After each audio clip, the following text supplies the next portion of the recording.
you're welcome to stay and pray in your seat as long as you want.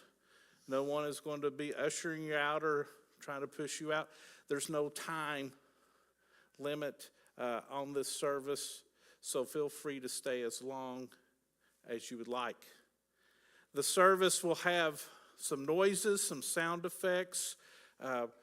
We were trying to think of some creative ways to help put you in the situation or put you where the scripture is speaking. So if you hear things, let your imagination take you there with those noises. And I just ask that during our time together, you truly listen to the words that I say and hear the story that I am telling you. That we as the believers have come, and we have come to pay our respects. We have come to hear what has been done for us. So as we begin this evening, our handbells are going to play a piece for us, and then we will begin our service of Tenebrae following that. Becca?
In the beginning, the Word was with God. In the beginning, the Word was part of the creation.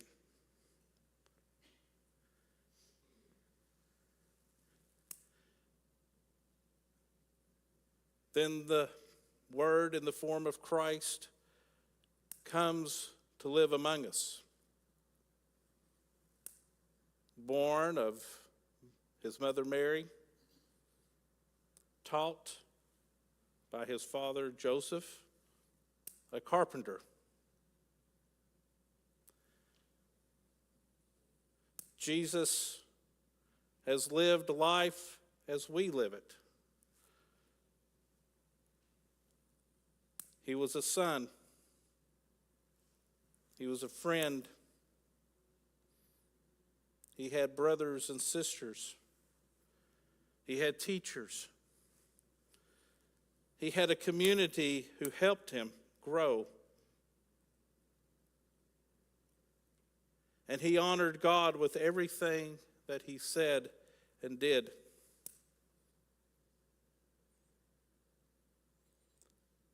And then he began his ministry, a ministry to draw people back to God. And he started it by first going to a wedding, and at the wedding, changing water to wine. And for 3 years, he ministered, he taught, he healed. He had compassion for the people. For as he viewed it, they were lost and needing a shepherd. 3 years he healed. He preached. He performed miracles. He even raised someone from the dead, proving that he was the Messiah. And then one day he comes into Jerusalem with fanfare and celebration, and the people were rejoicing, for the King has come.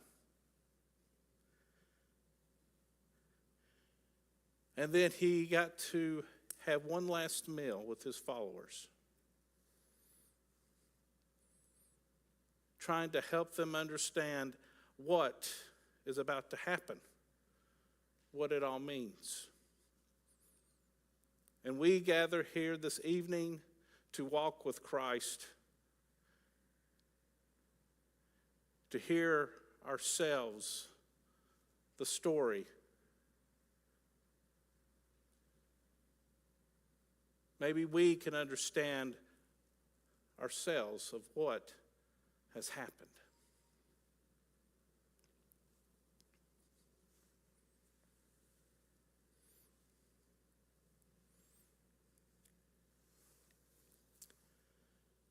Jesus went forth with his disciples across the Kidron Valley, where there was a garden, which he and his disciples entered. Now Judas, who betrayed him, also knew the place, for Jesus often met there with his disciples. So Judas, procuring a band of soldiers and some officers from the chief priests and the Pharisees, went there with lanterns and torches and weapons. Then Jesus, knowing all that was to befall him, came forward and said to them, "Whom do you seek?" They answered him, "Jesus of Nazareth." Jesus said to them, "I am he." Judas, who betrayed him, was standing with them. When he had said to them, "I am he," they drew back and fell to the ground. Again he asked them, "Whom do you seek?" And they said, "Jesus of Nazareth." Jesus answered, "I told you that I am he. So if you seek me, let these men go." This was to fulfill the word which would have been spoken, "I did not lose a single one of them whom you have given me." Then Simon Peter, having a sword, drew it and struck the high priest's slave and cut off his right ear. Jesus said to Peter, "Put your sword in its sheath. Shall I not drink the cup which the Father has given me?"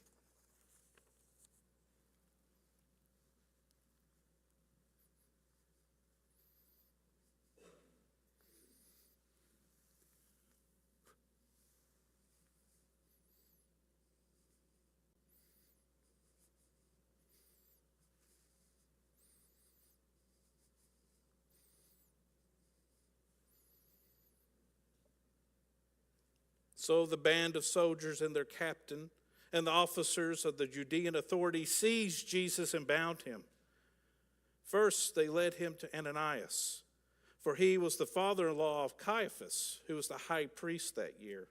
It was Caiaphas who had given counsel to the religious authorities that it was expedient that one man should die for the people.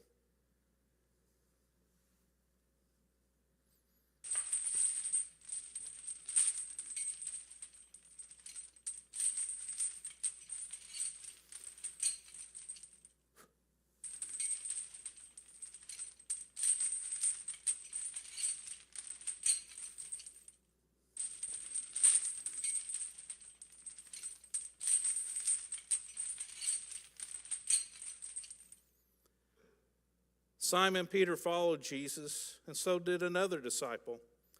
As this disciple was known to the high priest, he entered the court of the high priest along with Jesus, while Peter stood outside at the door. So the other disciple, who was known to the high priest, went out and spoke to the woman who guarded the gate and brought Peter in.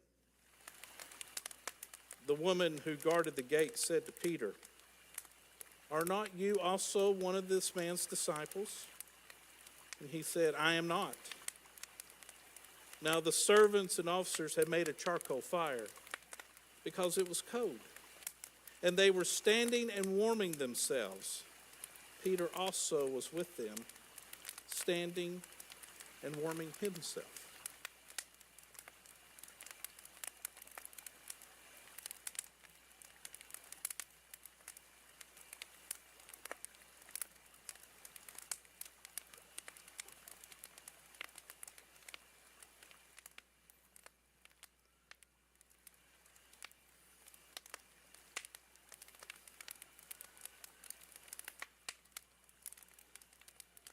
The high priest then questioned Jesus about his disciples and his teaching.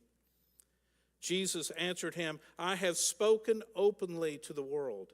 I have always taught in synagogues and in the temple where all Jewish people come together.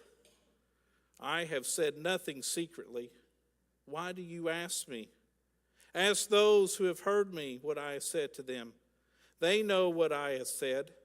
When he had said this, one of the officers standing by struck Jesus with his hand, saying, "Is that how you answer the high priest?"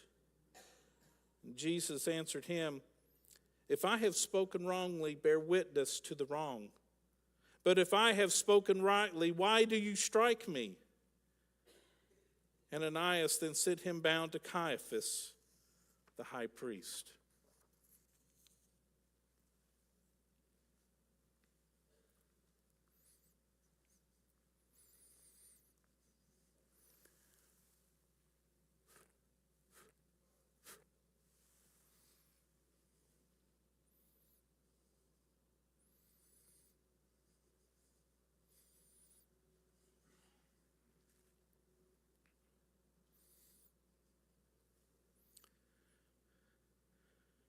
Now Simon Peter was standing and warming himself.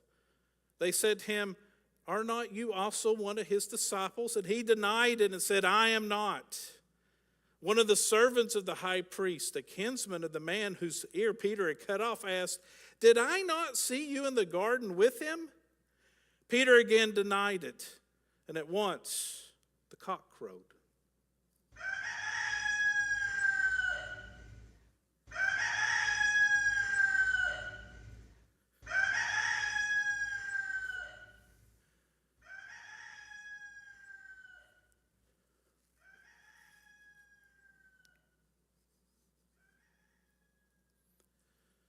Then they led Jesus from the house of Caiaphas to Pilate's headquarters.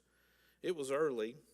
They themselves did not enter the headquarters, so that they might not be defiled, but might eat the Passover. So Pilate went out to them and said, "What accusation do you bring against this man?" They answered him, "If this man were not an evildoer, we would not have handed him over." Pilate said to them, "Take him yourselves and judge him by your own law." The religious authorities said to him, "It is not lawful for us to put any man to death." This was to fulfill the word that Jesus had spoken, to show by what death he was to die.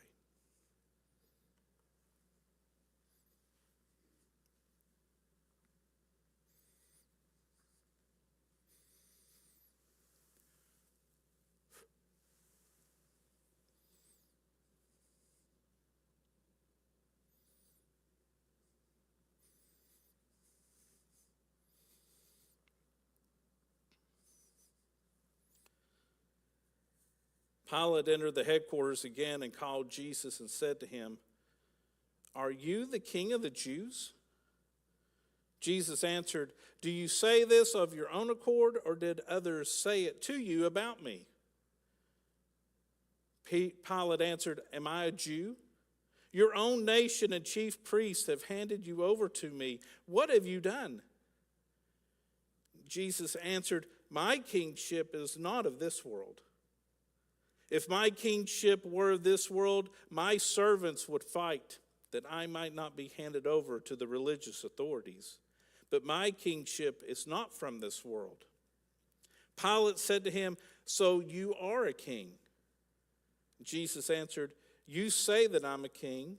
For this I was born, and for this I have come into the world, to bear witness to the truth. Everyone who is of the truth hears my voice." Pilate said to him, "What is truth?"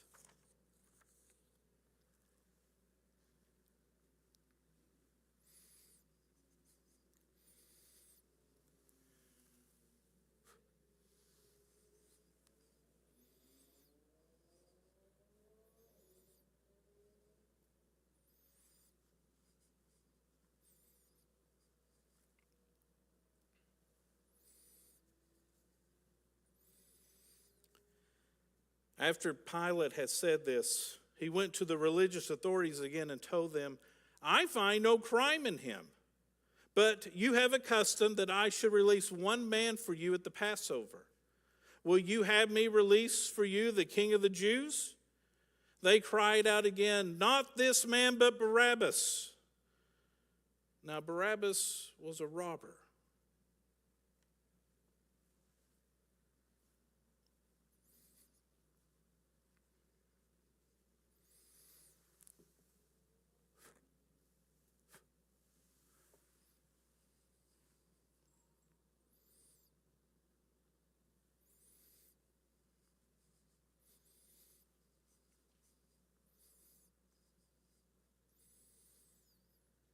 Then Pilate took Jesus and scourged him.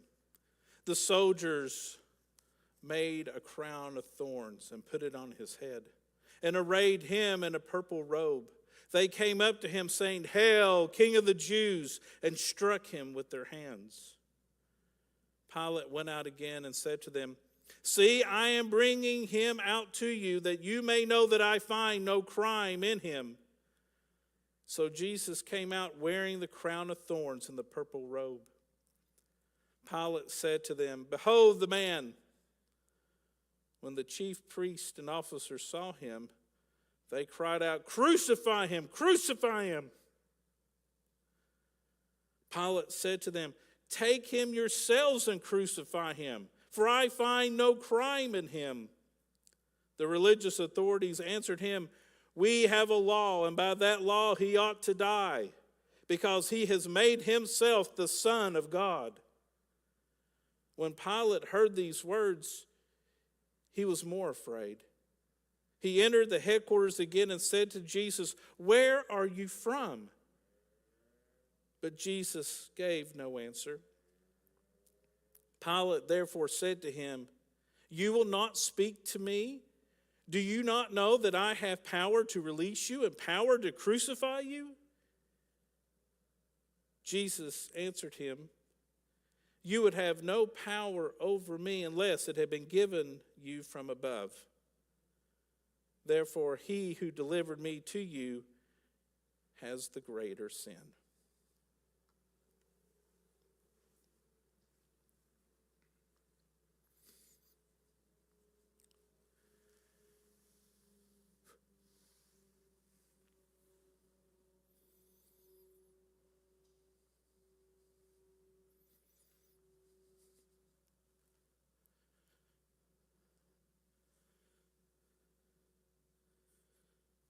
Upon this, Pilate sought to release him. But the religious authorities cried out, "If you release this man, you are not Caesar's friend. Everyone who makes himself a king sets himself against Caesar." When Pilate heard these words, he brought Jesus out and sat down on the judgment seat, a place called the Pavement. Now it was the day of preparation of the Passover, and it was about the 6th hour. He said to the religious authorities, "Behold your king." They cried out, away with him, crucify him." Pilate said to them, "Shall I crucify your king?" And the chief priests answered, "We have no king but Caesar." And they handed him over to be crucified.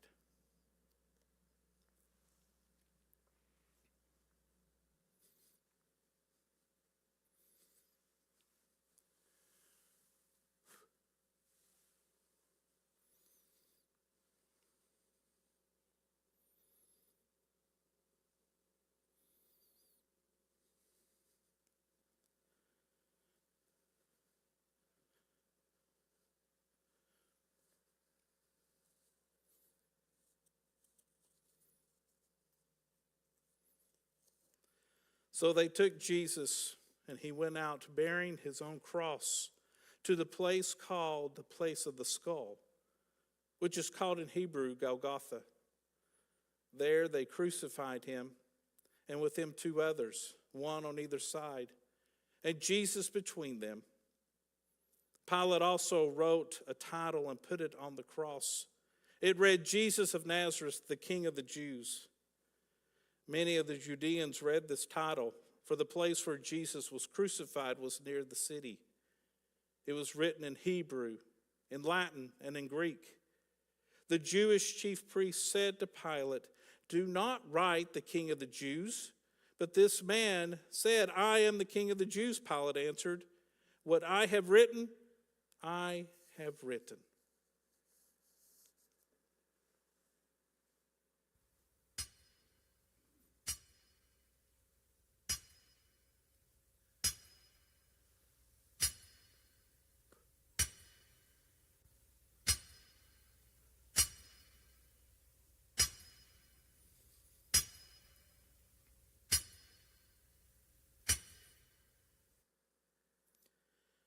When the soldiers had crucified Jesus, they took his garments and made 4 parts, one for each soldier, also his tunic. But the tunic was without seam, woven from top to bottom. So they said to one another, "Let us not tear it, but cast lots for it to see whose it shall be." This was to fulfill the scripture, "They parted my garments among them, and for my clothing they cast lots."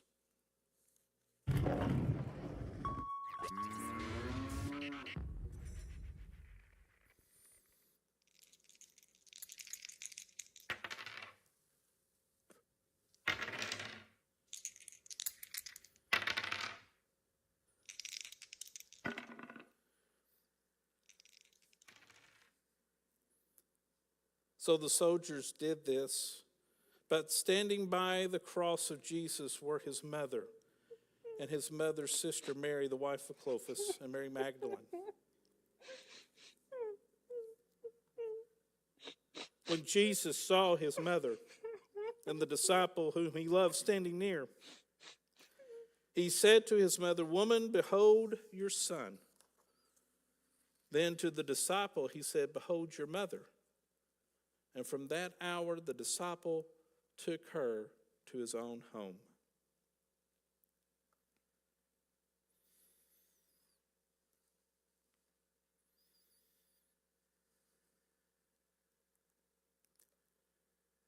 After this, Jesus, knowing that all was now finished, said to fulfill the scripture, "I thirst."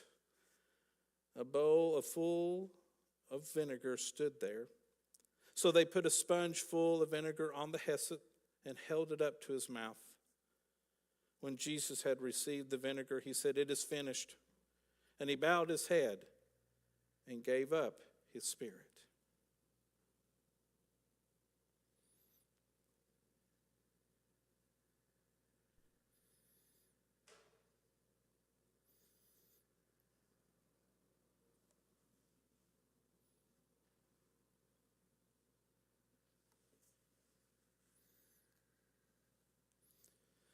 Since it was the day of preparation, in order to prevent the bodies from remaining on the cross on the Sabbath, for that Sabbath was a high day, the religious authorities asked Pilate that their legs might be broken, that they might be taken away. So the soldiers came and broke the legs of the first and on the other who had been crucified with him. But when they came to Jesus and saw that he was already dead, they did not break his legs. But one of the soldiers pierced his side with a spear, and at once there came out blood and water. He who saw it was borne witness. His testimony is true, and he knows that he tells the truth, that you also may believe. For these things took place that the scripture may be fulfilled. Not a bone of him shall be broken. And again, another scripture says, they shall look on him, one whom has been pierced.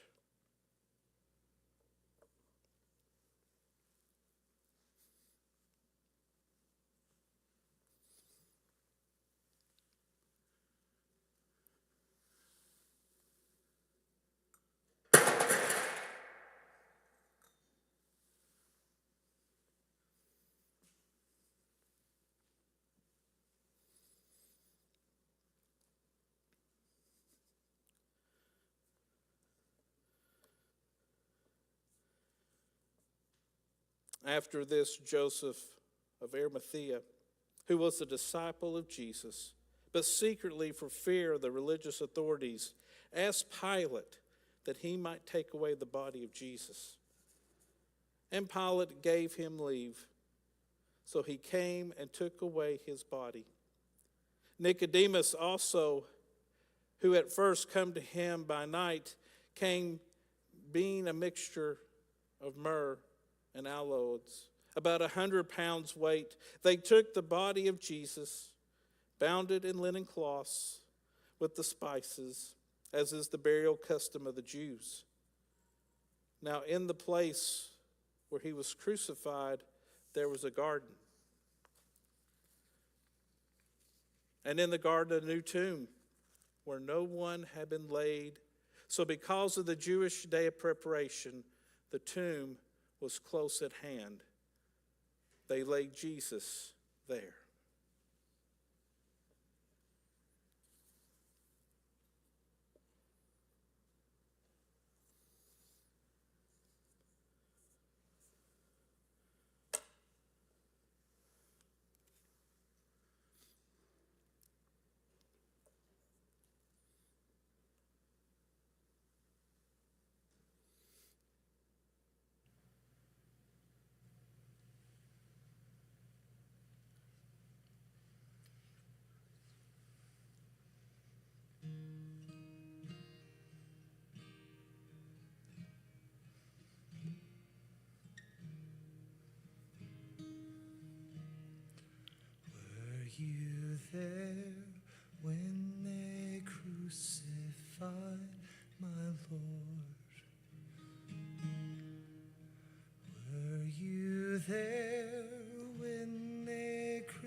causes me to tremble, tremble, tremble. Were you there when they crucified my Lord? Were you there when they nailed him in the tree? Were you there? Were you there when they nailed him to the tree?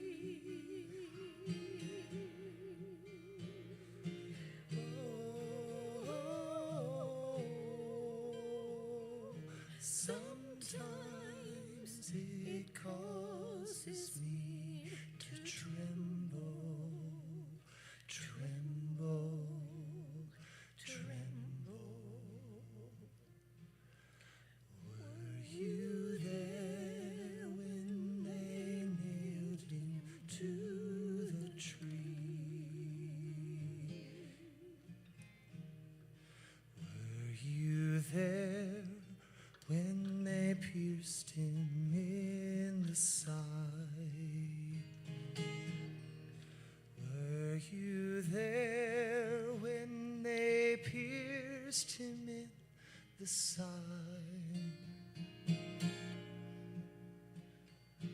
Whoa, sometimes it causes me to tremble, tremble, tremble.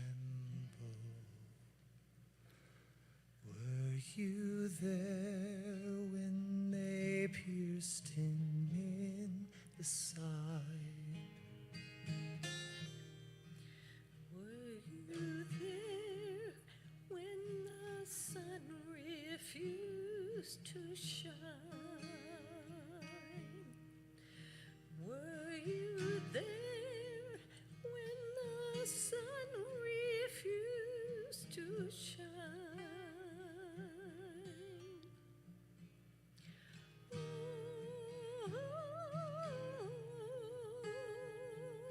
sometimes it causes me to tremble, tremble, tremble. Were you there when the sun refused to shine? Were you there when they laid him in the tomb? Were you there? Were you there when they laid him in the tomb?